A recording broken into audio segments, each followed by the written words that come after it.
Meus queridos irmãos, minhas queridas irmãs, aqui é o Padre Paulo Ricardo. É com alegria que eu acolho você no nosso programa Testemunho de Fé. Nós temos o nosso encontro marcado cada semana. Nós nos encontramos aqui para refletir a respeito da Palavra de Deus. E nesse domingo agora nós iremos celebrar o 18º domingo do Tempo Comum e vamos continuar a nossa reflexão a respeito do Evangelho de São João no capítulo 6. É a continuidade do Evangelho que nós vimos na semana passada. Mas antes da gente refletir sobre o Evangelho, eu gostaria de dar aqui logo no início um aviso paroquial, né? Uma espécie de comunicado espiritual, que é o seguinte. Nesse domingo, nós iremos, coincidentemente, celebrar o domingo no dia 2 de agosto. E o dia 2 de agosto é o dia de uma indulgência plenária que a Igreja concede, a todas as pessoas, é a chamada indulgência da porciúncula. Quem quiser depois dar uma olhadinha no manual de indulgências, na concessão número 65, lá você vai encontrar que este pedido histórico que São Francisco fez de ter uma indulgência na igrejinha de Santa Maria dos Anjos no dia 2 de agosto, esse pedido que foi concedido pelo Papa para a igrejinha de Santa Maria dos Anjos, na época lá de São Francisco, agora está estendida para a igreja inteira. Então, a indulgência da porciúncula, apelidada de o perdão de Assis, no dia 2 de agosto, foi estendida para a igreja do mundo inteiro. E a condição para receber essa indulgência é o seguinte: visitar a igreja matriz da sua paróquia. Ou seja, a sede paroquial, a igreja que é a matriz da paróquia. Não qualquer capela, a matriz da paróquia. Pois bem, então, para você receber essa indulgência, basta você visitar a matriz paroquial e ali rezar pelo menos um Pai Nosso e um Creio, o Credo Apostólico. Feito isso, aí você precisa depois fazer as 3 condições costumeiras da indulgência plenária, mas não necessariamente no dia 2 de agosto. Ou seja, o dia 2 de agosto, o que é obrigatório é você visitar a matriz paroquial e ali rezar um Pai Nosso e um Creio, pelo menos. Aí você tem um prazo ali de uns dias a mais, uns dias a menos, uns dias antes, uns dias depois, de fazer 3 coisas, que é confessar, comungar e rezar pelo Santo Padre o Papa. Feitas essas 3 coisas, mais a visita que foi lá no dia 2 de agosto, com Pai Nosso e Credo, você então recebe a indulgência plenária, tá bom? Então é só um aviso para que as pessoas não percam essa oportunidade maravilhosa de receber indulgência ou de aplicar essa indulgência plenária para os seus falecidos. Pois bem, o Evangelho desse domingo é o Evangelho de São João, capítulo 6, versículos de 24 a 35. Nós temos neste Evangelho o início do discurso do pão da vida. Jesus multiplicou os pães, e depois ele caiu fora porque o povo queria fazê-lo rei. Jesus atravessa o lago de forma milagrosa, mas o povo, mesmo assim, vai atrás dele e o encontra do outro lado do lago. E aí vem a conversa de Jesus com o povo. É interessante nós notarmos que o diálogo entre Jesus e o povo é muito parecido com aquele diálogo que Jesus teve com Satanás no deserto, durante a tentação no deserto. Ou seja, no fundo aqui o povo está fazendo o papel de Satanás. O povo está tentando Jesus. Ou seja, está dizendo assim, Moisés deu de comer ao povo no deserto, Moisés é que era o profeta, não sei se você é profeta, você tem que mostrar, tem que fazer o que Moisés fez. Então, no fundo, eles não estão interessados em profecia, não estão interessados em Moisés, não estão interessados em nada disso, estão interessados em comer de graça. Esse é o problema do povo. E o que acontece? Jesus, é evidente, não cai nesta armadilha. Ele desmascara as pessoas. No versículo 26 ele diz com toda clareza: vocês estão me procurando não porque vocês viram sinais prodigiosos, né? Mas porque vocês comeram pão e ficaram satisfeitos. Ou seja, vocês estão bem apegados a esse mundo e às coisas materiais desse mundo, né? Pois bem, depois então de um diálogo entre eles, Jesus conclui no versículo 35, dizendo: eu sou o pão da vida. Quem vem a mim não terá mais fome, quem crê em mim nunca mais terá sede. Então é interessante a gente notar isto, ou seja, que nós podemos buscar Jesus de forma errada. Ou seja, mais ou menos é isso. O Evangelho de hoje nos faz um exame de consciência, nos leva a um exame de consciência e nós pensarmos como é que nós vamos procurar Jesus, como é que nós estamos buscando o nosso Senhor, principalmente na hora da comunhão, ou seja, quando Jesus é para nós verdadeiramente o pão da vida, né? O que é que nós estamos buscando? Será que nós estamos realizando aquilo que Jesus disse no Evangelho de São Mateus: buscai primeiro o reino de Deus e tudo mais será acrescentado? Ou nós estamos invertendo as coisas? Estamos procurando tudo mais e instrumentalizando o reino de Deus? Será que Jesus é nosso Senhor ou nós estamos querendo que Jesus nos sirva? Né? Um pouco esse é o questionamento, né? Então, como é que nós podemos fazer para que a nossa comunhão, nossa forma de nós nos aproximarmos de Jesus seja uma realidade correta e não pecaminosa? Porque tem gente que acha que porque vai à igreja, porque reza, porque comunga, acha que não peca. Mas às vezes, o seu próprio ir à igreja, o seu rezar e o seu comungar é o seu pecado. Por quê? Porque você não está buscando Jesus para servi-lo. Você está procurando Jesus para se servir dele. Então, vamos então aqui pedir a Nosso Senhor que nos ilumine. Como é que nós podemos fazer para nos aproximar melhor de Jesus? Veja, na semana passada nós refletimos rapidamente a respeito da questão da comunhão e colocamos como ênfase a questão da ação de graças, depois de comungar. Bom, nessa semana eu queria fazer o contrário. Eu gostaria de refletir o outro pedaço da história, né, que nós não comentamos semana passada, nós pulamos, que é a questão da preparação. Então, assim, com as reflexões desses dois domingos, domingo passado e desse domingo, nós vamos ter o todo, ou seja, a preparação, que é o que nós vamos falar nesse domingo, e a ação de graças, que é o que nós falamos no domingo passado. Então, como é que a gente faz para se preparar para receber Jesus? Bom, em primeiro lugar, é importante você notar que isso faz diferença. Ou seja, Jesus é o mesmo, evidente. Mas se você pegar uma hóstia e partir essa hóstia em 10 pedaços e entregar para 10 pessoas, né? Não interessa o tamanho do pedaço, um recebeu um pedaço maior, outro recebeu um pedaço menor, mas todos receberam Jesus por inteiro, integral, 100%. Então é evidente que as pessoas recebem a comunhão, quando recebem a comunhão, recebem a comunhão plena. É Jesus inteiro ali. Não está faltando nada. O que acontece, porém, é que a disposição da pessoa não é a mesma. É como, fazendo uma comparação, é como o sol.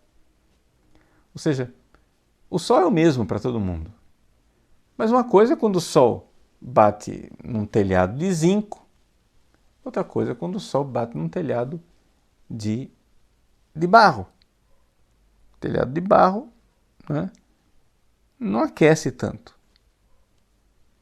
Já o telhado de zinco, né, metal, é uma coisa que aquece enormemente. Então, aí que está. o sol é o mesmo, Jesus é o mesmo na Eucaristia, mas o que é o meu coração? Será que o meu coração é um telhado de zinco que recebe o sol e se aquece, né, de forma escaldante? Ou será que o meu coração é uma pedra de gelo, né, que recebe o sol e não esquenta, quase não esquenta? Então, como é que é o meu coração? Aqui que está.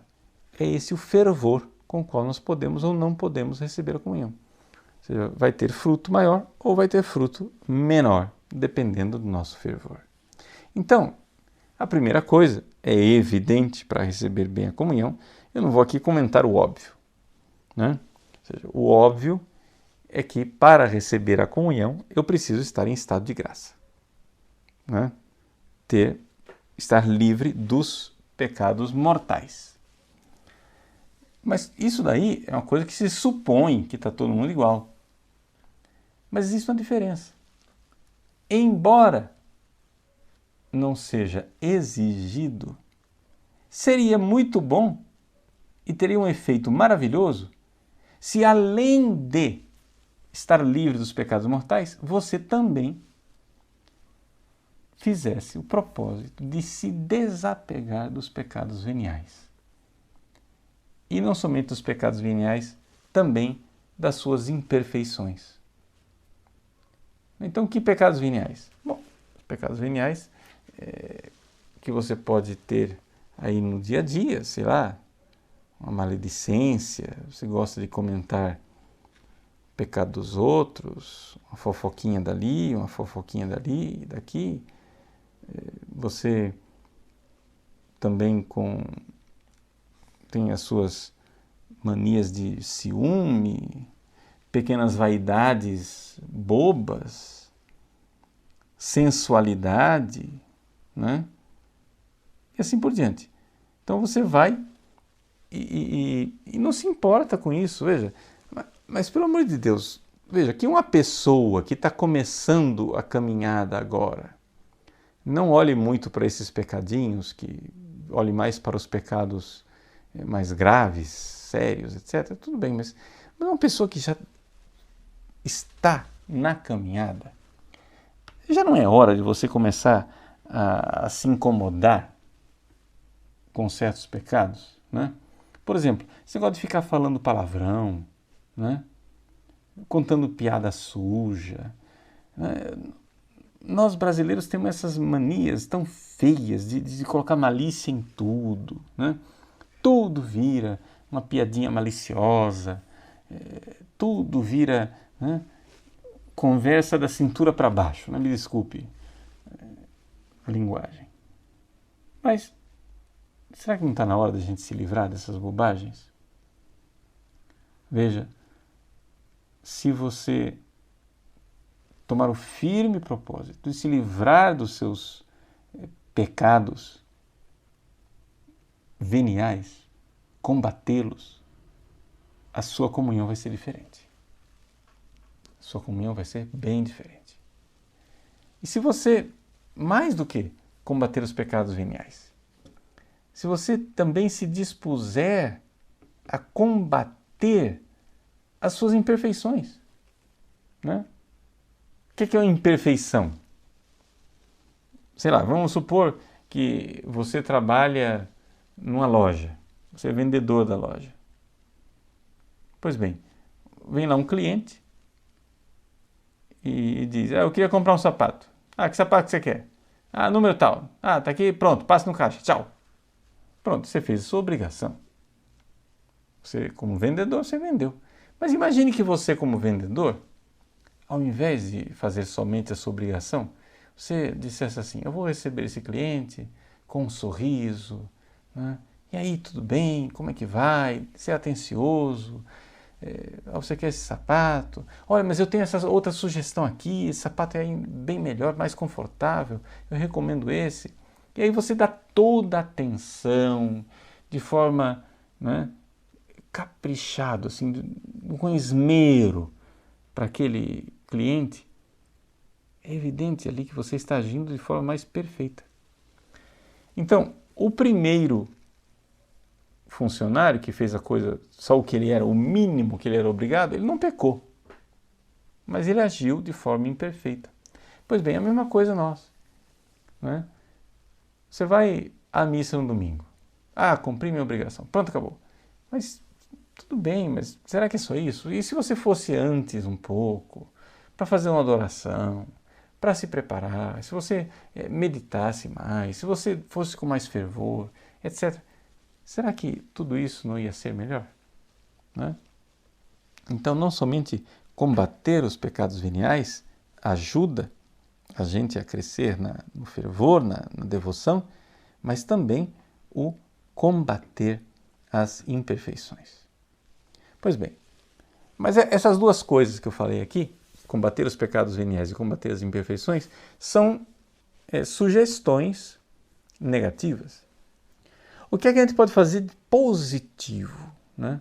Realmente, de forma positiva? Como é que eu vou me preparar para a comunhão? Existe um livrinho que foi publicado pelas edições CNBB, chamado Mês Eucarístico. Está à venda no site da CNBB. É um livrinho precioso. E ele, para preparar a pessoa para comungar, ele coloca sempre 3 pontos. Cada dia ele tem uma reflexão diferente, né, para cada dia do mês. Mas todos os dias, para a preparação da comunhão, ele coloca 3 pontos, que são exatamente as 3 coisas que a gente precisa fazer para aumentar a nossa devoção, para aumentar o nosso fervor. O que é que precisa fazer? Bom, a gente precisa meditar a respeito de quem é Deus e quem sou eu. Essa é a primeira coisa. Né? Meditar em quem é Deus, número 1. Meditar em quem sou eu, número 2. Você diz assim, mas padre, meditação? Sim, meditação. Por quê? Porque a devoção, ela é um aumento no fervor, uma prontidão da vontade, uma determinação da vontade de amar e servir a Deus. Muito bem. Para minha vontade ser determinada, todo mundo sabe que a vontade ela só age quando ela sabe das coisas. Uma vontade ignorante, ela não vai fazer absolutamente nada. Não é? Para que a devoção cresça, para que eu receba a Eucaristia de forma mais devota, eu preciso de uma meditação, de uma contemplação, que eu preciso meditar sobre a verdade. E aí, quando eu vir a verdade com a minha inteligência, a minha vontade vai abraçá-la. Então, qual é a verdade que eu tenho que meditar? Primeira coisa, quem é Deus? Quem é esse Deus maravilhoso que vem até mim na Eucaristia? O livrinho do mês eucarístico, né? Ele começa com essa primeira pergunta, quem é que vem? Aí num dia ele reflete, Jesus, Rei dos séculos. No outro dia diz, quem vem é o Cristo, que é o Senhor. No terceiro dia, quem que vem? É o Cristo Mestre. Quarto dia é o Cristo amigo fiel. Quinto dia é o Cristo nosso irmão. E assim por diante. A primeira coisa, o primeiro ponto é uma fé. Né? Fé. Eu preciso entender, né? Eu preciso olhar com o olhar da fé para o Cristo que vem, é Ele. Porque se eu não meditar na grandeza daquele que vem, eu vou receber a comunhão de qualquer jeito. Eu vou receber a comunhão assim, de forma laxa, né? E aí, claro, as nossas comunhões vão ser cada vez menos fervorosas, cada vez... E aí não se espante se depois de tanta comunhão sem fervor, você perdeu a fé na Eucaristia, você está ficando, né, se comportando como um pagão, não está alterando nada, não está mudando nada a sua vida. Então a primeira coisa, o primeiro ponto, né, quem é que vem? Você para, antes de comungar, né? Para diante do sacrário. Adore Jesus. Quem é que vem? É Ele. É o próprio Deus, o Criador do universo. Faça um ato de fé enorme, né? Na presença de Cristo, que está ali escondido. São Tomás de Aquino diz que na cruz, quando os discípulos olhavam para Jesus na cruz, a divindade estava escondida. Mas no sacrário, até a humanidade também está escondida, né? Latet et humanitas. Também a humanidade está escondida. Então eu preciso de um ato de fé. Essa é a primeira coisa. Primeiro ponto. Então, refletir bem a grandeza daquele que vem. Né? E nós temos a mania, ultimamente, de reduzir Jesus ao nosso nível. Né? Quem que vem? É o cara lá de cima. Não, gente, nós não podemos ser irreverentes assim. Né? É importante se aproximar de Cristo com toda essa reverência, né? E compreender que é o Senhor dos Senhores, nosso Deus. Então esse é o primeiro ponto. O segundo ponto é a meditação de a quem ele vem. Ele está vindo para quem? Quem sou eu? Não é? E aí eu coloco toda a minha miséria, a minha humildade. Aqui Maria é o nosso modelo. Não é?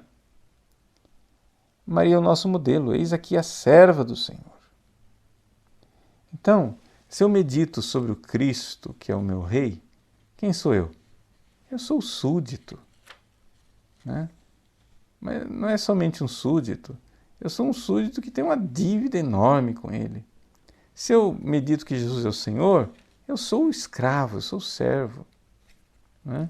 Se eu medito que Jesus é o meu mestre, eu sou o discípulo estúpido, idiota, mau aluno, que não aprende direito, cabeça dura.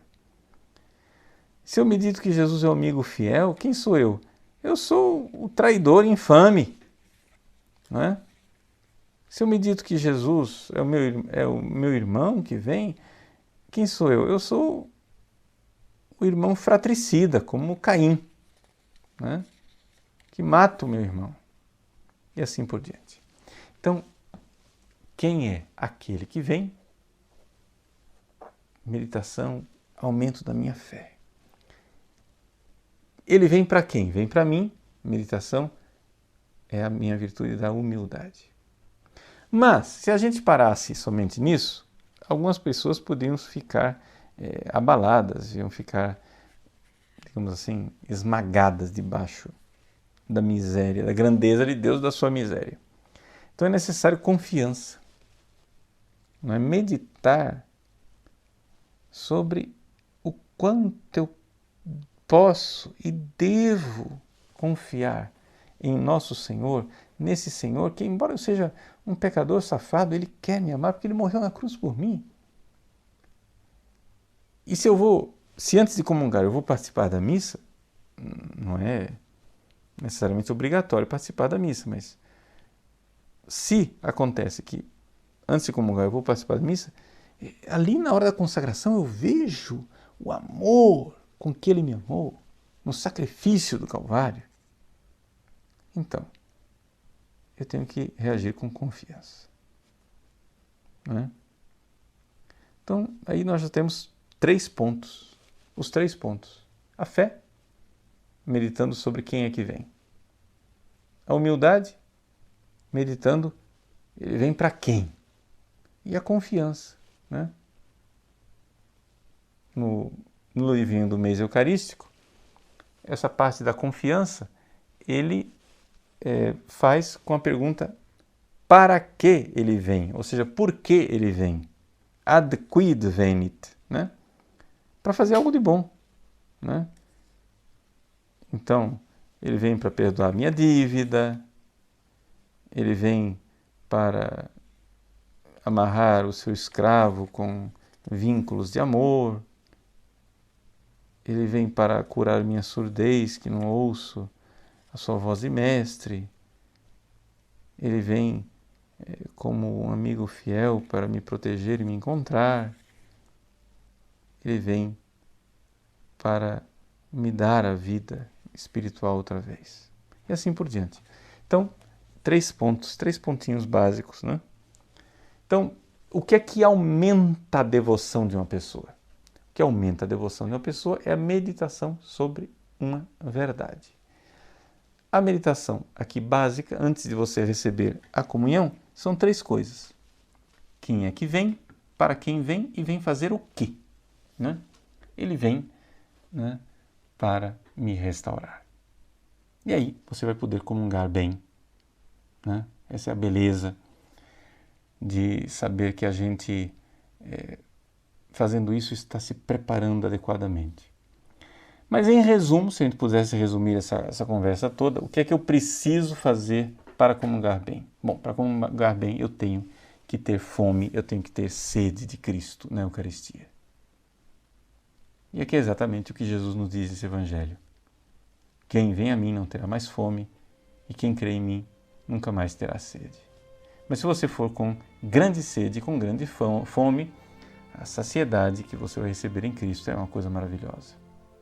Então o fruto espiritual é diferente, quando a gente vai para a comunhão com muita fome.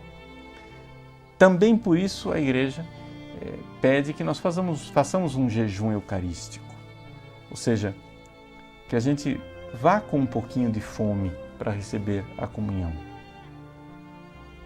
Porque aquela pequena fome física nos lembra, né, da fome espiritual que nós precisamos ter para receber a comunhão com o fruto. Muito bem, então terminamos por aqui a nossa meditação, que nesse domingo você então se aproxime do pão da vida, aquele que sacia a nossa fome e que realmente desaltera a nossa sede. Deus abençoe você. Em nome do Pai, do Filho e do Espírito Santo. Amém.